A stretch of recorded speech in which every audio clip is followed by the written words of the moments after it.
Hello ladies, gents, and everyone. It is Thursday, June 30th, and we're here to talk about this week's space and astronomy news. We'll start with some bad news. So I told you about a month ago that NASA's Psyche mission was delayed to no earlier than September due to a software issue. Well, that software issue was resolved, thankfully, but it took long enough to fix it that now there isn't time to do a full test and checkout of the software system before launch, and so NASA announced last Friday that Psyche will not be launching this year. Now, an independent assessment team will be evaluating the mission to determine what the next steps will be. Thanks to complicated orbital dynamics in our solar system, spacecraft flights like these aren't as simple as just taking off whenever they're ready. There are certain launch windows. Now, there are possible launch windows for Psyche in 2023 and 2024, but unfortunately, both of those launch windows would have a longer flight time than this year's launch window had. This means that this announcement delays the arrival at the metal-rich asteroid by at least 3 years. Psyche was also meant to carry two ride-along projects, the JWST mission to study binary asteroids and the Deep Space Optical Communications Technology demonstration. So NASA is also considering its options for those projects as well. Disappointing news, but it is important to make sure that the required precision is there before launching a mission like this.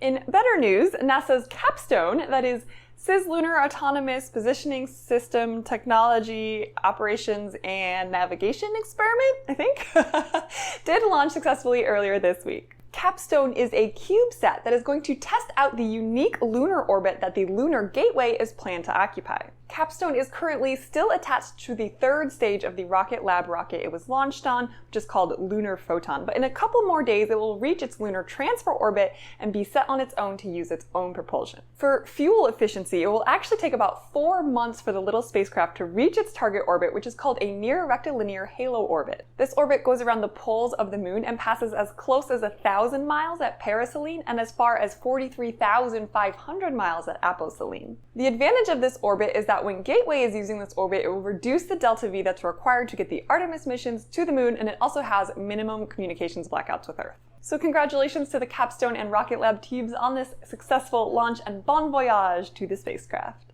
Speaking of successful launches, we were really stoked to see the Lucy mission, which will be going to Jupiter's Trojan asteroids, launch last October. But while the launch of Lucy was successful, post-launch it ran into a little hiccup. One of its two solar array panels failed to latch open. But although it didn't latch all the way open, that solar panel did deploy to a certain extent, and at the time, NASA was pretty sure that they would have sufficient power to accomplish the required mission. Even so, it would be ideal to actually have that solar panel latch, especially because in its unlatched state, it might not be stable. So for the past several weeks, the Lucy team was working on exactly that, trying to deploy this solar panel. This basically involved using the primary and backup motors at the same time to provide more torque and pull even harder on the lanyard that kind of pulls the solar array open. Now, using both of the motor windings like this really puts it at risk for overheating, so they could only do this in kind of short bursts. But each of these attempts did reel the lanyard in a little bit more, opening the solar panel that much further.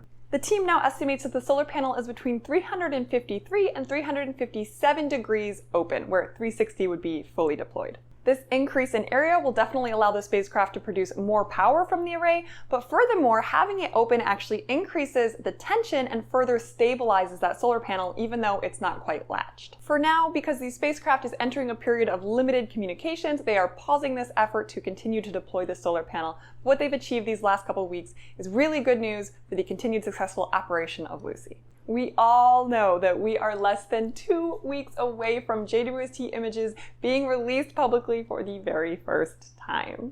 NASA is still being pretty secretive about what exactly we're going to see, but they did reveal a little bit more information at a media briefing yesterday. One thing that they revealed is that we will be getting an exoplanet spectrum in these first images, which is just insanely exciting. I mean, people that study exoplanet atmospheres have been waiting for JWST for so long. I cannot tell you how many talks I went to at like an exoplanet conference, and the atmosphere people will be like, when JWST? When JWST? It's going to be great. Another of the images was said to be the deepest image ever taken of the universe. So starting off with a JWST deep field, maybe? I mean, the Hubble deep fields are widely regarded to be some of the most amazing images produced by the Hubble. So the idea of doing it with the Webb is just chills. Basically, everyone involved with these images and their release seemed to be saying that they are more amazing and better than they could have dreamed. So is it July 12th? You probably know that the closest star to the Sun is the aptly named Proxima Centauri, which is a small M-dwarf star that's about 4¼ light years away. But what about in the past? Have there been stars that passed really close by to the Sun? Figuring this out requires measuring the positions and velocities of a large number of nearby stars so that you can trace the trajectories backwards and see if any of them pass close to the Sun. This is challenging to do, but it has been done in the past. But astronomers just got a big boost in this department with the release of Gaia's Data Release 3. Because Gaia's measurements are so much more precise than anything ever before, scientists were able to identify 15 new candidates for possible pass-close encounters with the Sun, including a white dwarf that may have passed less than half a light year away. Such a close passage would pass through the Sun's Oort cloud, possibly disturbing the cometary orbits and sending some of them flying into the inner solar system. And even a relatively weak stellar flyby could possibly have big consequences. An unrelated paper that was also released this week found that a flyby that nudged Neptune's orbit by just a fraction of a percent could increase the likelihood that the solar system planets would develop an instability by a factor of 10. We tend to think of our solar system as an isolated little system, but these types of interactions with passing stars and with the galaxy are actually really important for the formation and evolution of our system. Neutron stars are the compact remnants of massive stars, as heavy and dense as anything can be without collapsing into a black hole. But unlike black holes, neutron stars can be much easier to detect because they often emit large amounts of radiation. Pulsars, for example, are all a type of neutron star. Neutron stars might also be strong X-ray or radio emitters. But neutron stars aren't always emitting, and these quiet neutron stars can be very difficult to detect. Like black holes, they basically have to be found by looking at their gravitational effects on another object, which astronomers think they may have just done. This is a binary system about 2,000 light years away that contains an F-type star that's somewhat similar to the Sun and an unseen companion. And based on the mass of that companion, astronomers are pretty sure it's probably a quiet, dormant neutron star. And because of its binary companion, that F-star, the neutron star is probably not going to stay quiet forever. As the F-star evolves, it will start to eject material, and that material can accrete onto the neutron star, which heats it up, provides a lot of energy, and so this neutron star could become an X-ray emitter or even a millisecond pulsar someday. That wouldn't be the first time it was a pulsar. When it first formed, it was probably a pulsar as well. Cool stuff.